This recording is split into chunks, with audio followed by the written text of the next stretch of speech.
قرآن کتنا بڑا جرم بیان کر رہا ہے. وَمَن يَفْعَلْ ذَلِكَ يَلْقَى أَثَامًا، جو زنا کرے گا قتل کرے گا. قتل کے ساتھ بیان کر رہا ہے قرآن. اللہ کی نظر میں دونوں میں کوئی فرق نہیں ہے. یلقا اسامہ بہت بڑے جرم سے ملے گا. یضاعف لہ العذاب، بہت بڑا عذاب دوں گا اس کو میں. آگے قرآن کہہ رہا ہے الا من تابا. کیسی پیاری آیتیں ہیں یار، کتنی دھمکیاں دی اللہ نے. اب جس سے ہو چکا ہے وہ جب یہ آیتیں سنے گا وہ تو مایوس ہو جائے گا نا. تو اللہ نے فوراً کہا الا من تابا. یہ جو قرآن کا الا ہے نا، اس میں بڑی طاقت ہوتی ہے. یہ ایسا لگتا ہے جیسے اللہ نے ایک تلوار چلا دی. الا من تابا، ہاں جس نے توبہ کر لی.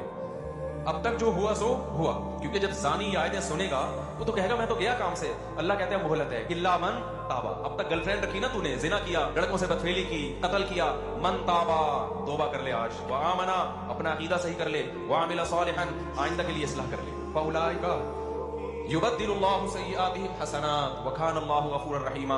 یہ وہ لوگ ہیں جو پکی توبہ کرتے ہیں اور پھر اس پہ قائم رہتے ہیں. اللہ ان کی برائیوں کو نیکیوں سے بدل دیتا ہے. کیوں؟ اللہ غفور بھی ہے اور اللہ رحیم بھی ہے. اب ایک سوال ہوتا ہے کہ اللہ اتنا بڑا جرم کیا ایک شخص نے، قتل بھی کیا، زنا بھی کیا، پکی توبہ کر لے تو اس کو معاف کر رہا ہے؟ دنیا میں تو ایسا نہیں ہوتا. اللہ کیا کہتے ہیں؟ ومن تاب وعمل صالحا فانہ یتوب الی اللہ متابا.